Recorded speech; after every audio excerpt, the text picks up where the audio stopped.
Angela Merkel gagnait par l'usure du pouvoir.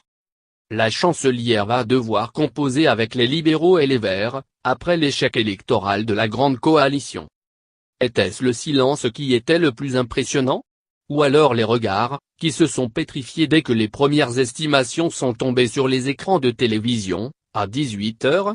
Sous la tente qui avait été dressée devant le siège de l'Union chrétienne-démocrate, RDU, à Berlin, c'est avec un mélange d'effroi, d'incrédulité et de sidération que les dizaines d'invités ont accueilli, dimanche 24 septembre, les résultats des élections législatives allemandes.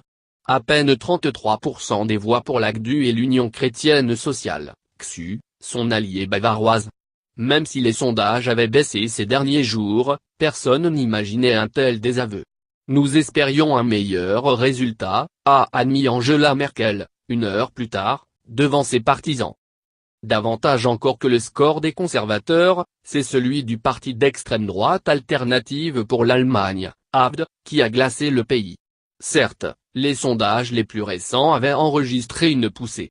Mais pas de cette ampleur. 12,6% des voix pour l'AfD, c'était impensable il y a encore quelques jours. Et, même si beaucoup s'étaient préparés à voir l'extrême droite arriver en troisième position, derrière la CDU-CSU et le Parti social-démocrate, SPD, le résultat a provoqué un choc. Un tremblement de terre, selon Bill.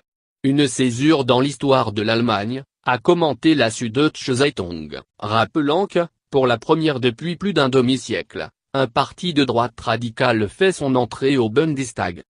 Comme l'a noté le Spiegel, c'est à bien des égards une nouvelle Allemagne qui est sortie du fracas des urnes, dimanche. Certes, le pays gardera à sa tête le même visage, celui de Madame Merkel, qui n'a pas manqué de se réjouir de sa victoire. Mais cette victoire, de toutes celles qu'elle a connues, est incontestablement la plus amère. Et, même si le score de son